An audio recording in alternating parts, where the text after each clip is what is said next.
Hi, and welcome to LinkAsia. I'm Thuy Vu. China has tried and convicted 8 people for a deadly attack in Tiananmen Square last October. 3 defendants were given the death penalty. All 8 were Uyghurs, a Muslim minority people mostly living in Xinjiang province in China's northwest. Beijing blames Uyghur separatists for a string of attacks in Xinjiang and other parts of China that have killed dozens of people. Here's China's state-controlled broadcaster CCTV. The verdict in one of the most shocking terror attacks in China. Guilty of organizing and leading terrorism and endangering public safety, the court sentenced Xinjiang Uighur, Yusufu Umayniyazi, Yusufu Mahmedi death penalty and deprived them of their political rights for life. The 5 other defendants were found guilty of participating in terrorism and endangering public safety. They were sentenced to 5 years to lifelong imprisonment. Compared to ordinary crimes of murder, terrorist crimes may not always result in bigger death tolls, but they lead to far greater losses for the society in terms of creating horror and threatening social stability and unity. According to the court, the 8 people were part of a terrorist gang formed in 2011.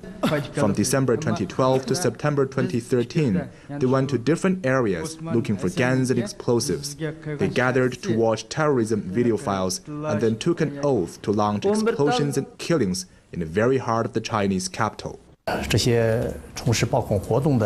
Many terrorists who carry out deadly attacks in China watch or listen to online video or audio files with extremist ideological content, but such materials are produced or uploaded outside China. Overseas terror organizations make use of China's social conflicts to incite ordinary people to violence and murder. The gang came to Beijing, where they acquired a jeep, gasoline, knives, and gas masks. They made frequent reconnaissance trips to the Tiananmen Square. On October the 28th, 3 of the members drove the jeep through the crowd, killing 3 bystanders and wounding 39. They themselves died after the jeep caught fire. The trial lasted for 2.5 days. Detailed, disturbing evidence was presented. Around 400 people were in the courtroom. Some were relatives of the defendants. Han Peng, CCTV, Urumqi, Xinjiang. To talk about the trial and the issues of the Uyghur population of Xinjiang, we have Alim Seytoff, the president of Uyghur American Association. He is also the director of the Uyghur Human Rights Project, and he joins us now on Skype. Thanks for coming on the program again, Mr. Seytoff. My pleasure. Now, in your mind, were these 8 people guilty of terrorism?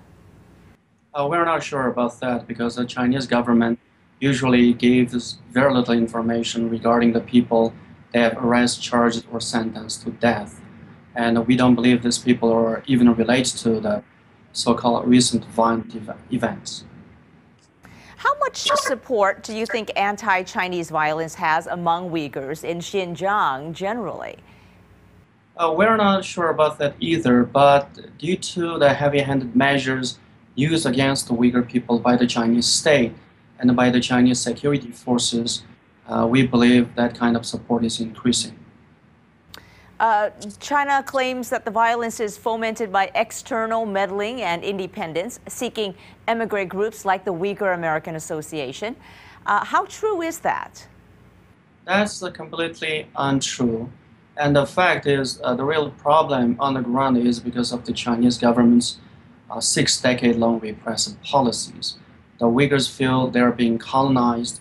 Their language, their culture, their religious beliefs and practices were targeted by the Chinese authorities. Uyghurs are being persecuted as an indigenous population of our homeland of East Turkestan. And the Chinese government's policy is either force Uyghur people to assimilate into the Chinese culture, or if the Uyghurs resist, they'll be shot and killed as 3 evil forces. But the Uyghur people do not want to accept this. So the billions that China has spent on economic development, would you say it's not working One scholar says it's really hard to know what's happening on the ground because China doesn't really allow any real research to be done about the sources of Uyghur grievances, about how Chinese policies are or are not responsible. Yeah, the Chinese government did invest billions of dollars, built lots of infrastructures, highways, railways, high-rise buildings, whatnot. These are all for the benefit and interest of the colonizing Chinese immigrants, not for the benefit of the Uyghur people. This is like Britain colonized India and built highways, railways for the British people, not so much for the benefit of the Indians. It's a similar situation. And as this scholar you just mentioned said, it's very difficult to know what is happening with the Uyghur people, what kinds of effects the Chinese policies have, because the Chinese government closed down the area for foreign journalists, foreign diplomats, and international bodies to investigate. They try to cover up the egregious human rights violations and the legitimate grievances of the Uyghur people, but using the counterterrorism as a pretext to justify its heavy-handed repression of the Uyghur people, because Uyghurs happen to be Muslims, and it's a good pretext for the Chinese government to carry on the heavy-handed repression after 9/11, even so now. Okay, well, Alim Seytoff, always nice to have your perspective with us. Thank you for joining us. Pleasure.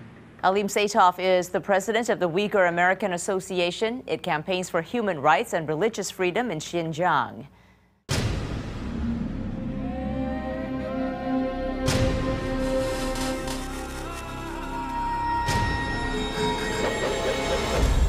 Now on U.S. airwaves, a global channel of uncompromising stories.